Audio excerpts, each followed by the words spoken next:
जंगल में एक गुरुद्रुह नाम का शिकारी रहता था। घर में बाल बच्चे बहुत थे, जानवरों को मारकर बच्चों का पेट पालता था। रंग का ऐसा काला कि जानवर तो देख के ही भाग जाते थे। उसकी गंध से 1 कोस 2 कोस में कोई पक्षी नहीं डरते थे। हाँ, क्योंकि जो मांसाहारी होते ना, इनके शरीर से ऐसी गंध निकलती। बचपन में हमारे बड़े बड़े खेत थे हमारे सोभी का, तो एक बावरिया आता था, क्योंकि मोर बहुत थे 8-10 हजार मोर थे, खेत खा जाते थे। और रात में खेत में घुसता था नहीं कि सारे मोर ऐसा चिल्ला चिल्ला के भाग जाते थे, पता नहीं क्या गंध आती थी। और जब वो सीटी बजा देता था तो कोई मोर की ताकत नहीं थी 1 किलोमीटर में रहे, ऐसी गंध। बावरिया कहते थे उसको, खेत वाले जानते राजस्थान के लिए। इसलिए आपको कहते हैं लहसुन मत खा, प्याज मत खा, गंदा मत खा, तेरी गंध से घर के देवता भाग जाएंगे भाई, पितरू भाग जाएंगे भाई। आइए, गुरुद्रुह। एक दिन उसको शिकार नहीं मिली, दूसरा दिन हो गया शिकार नहीं मिली। अब वो देखा घर में तो बाल बच्चे भूखे हैं, पत्नी भूखी है, बूढ़ी माँ, क्या करूं, घर नहीं जाऊंगा। और उसने देखा कि कहीं शिकार नहीं, तो उसने देखा कि तालाब था जहां जानवर पानी पीने रात में आते थे।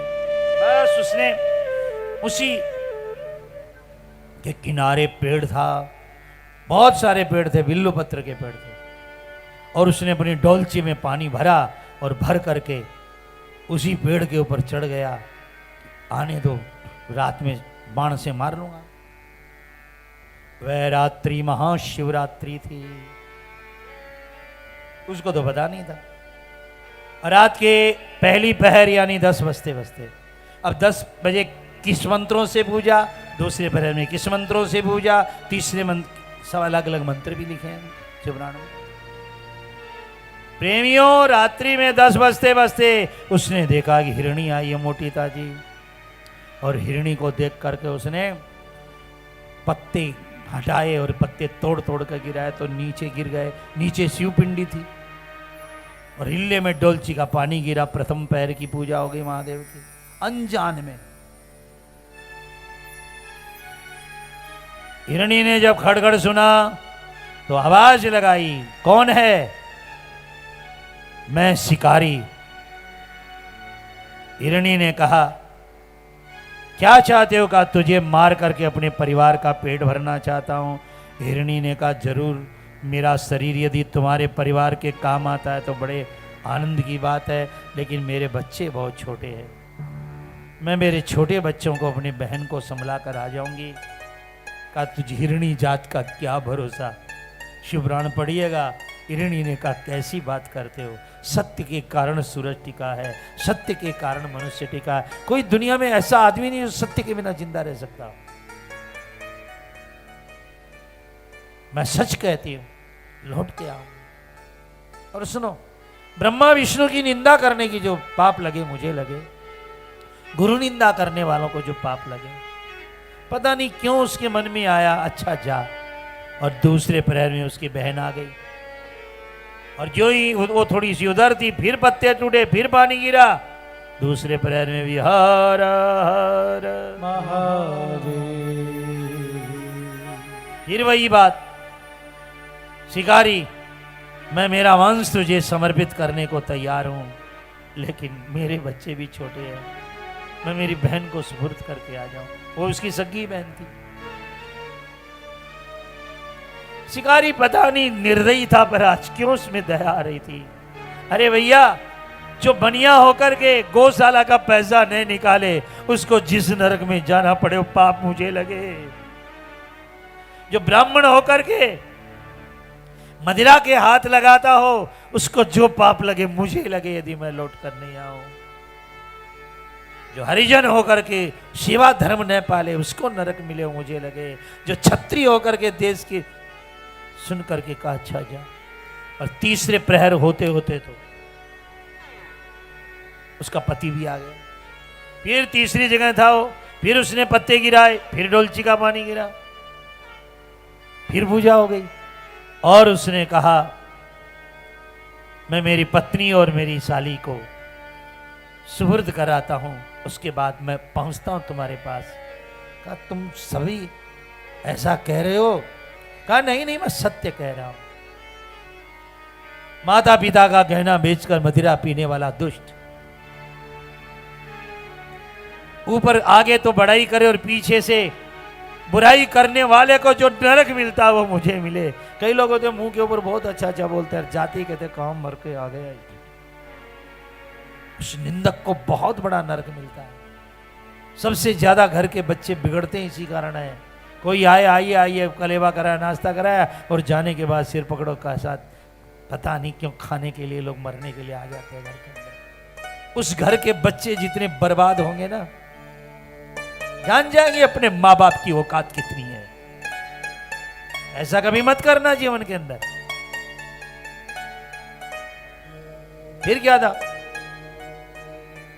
बहुत बहुत कहा, बहुत बड़े बड़े पाप बताए गए जब शिव पुराण में पढ़ना। उसके बाद वह भी गया और जब घर गया पत्नियों से बोला मैं वचन देकर आ गया। पत्नी ने कहा मैं भी वचन दे आई। साली जी ने कहा मैं भी वचन दे आई। अब कहा आप चले जाइए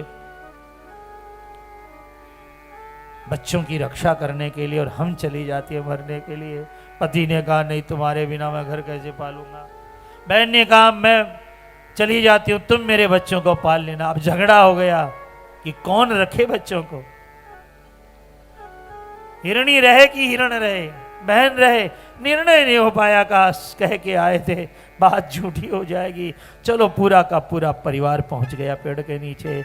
ए शिकारी उतार, क्या बढ़िया श्लोक है यार, उतार, हमें मार करके अपने घर ले जा, अपने परिवार का पेट भर।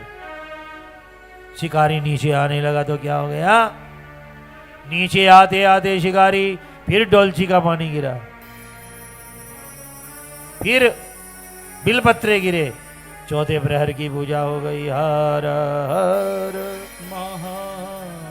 प्रेमियों लिखा गया है ये न के न प्रकारेण शिव रात्रि की व्रत जरूर करना चाहिए। जो शिवरात्रि का व्रत नहीं करता, शिव भक्त नहीं होता, बड़े भयंकर नरक में जाता है। शिवरात्रि भजन की रात्रि है। ज्यादा न जाग सके थोड़ी देर महादेव का पूजन कर दे। शिवरात्रि का नियम है घर में बड़ा पूजन करे, हो सके मंदिर में जाकर दर्शन करे, भगवान के गान करे, भजन करे, नृत्य करे। ऐसा लिखा है शिवरात्रि का। जो भोगी, जो विषयी, जो व्यक्ति आलस्य में पड़कर शिवरात्रि को ठुकरा देता है, शिवलोक से गिर जाता है।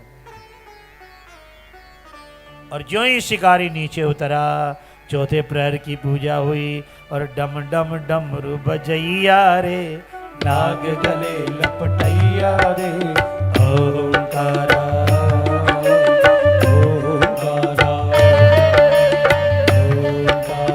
भगवान शंकर प्रकट हो गए। तेरी जटा में गंग विराजे, मस्तक पे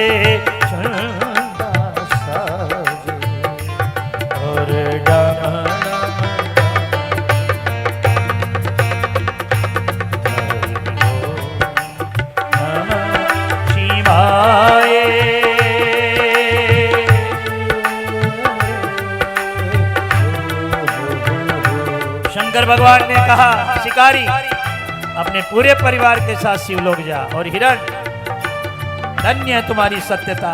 पशु के जीवन में कोई भी व्यक्ति सत्यता पालन कर लेता है, शिव को वो खरीद लेता है। एक लोटा जल चढ़ाना आता है तो बस सत्य की राह पर चलता है।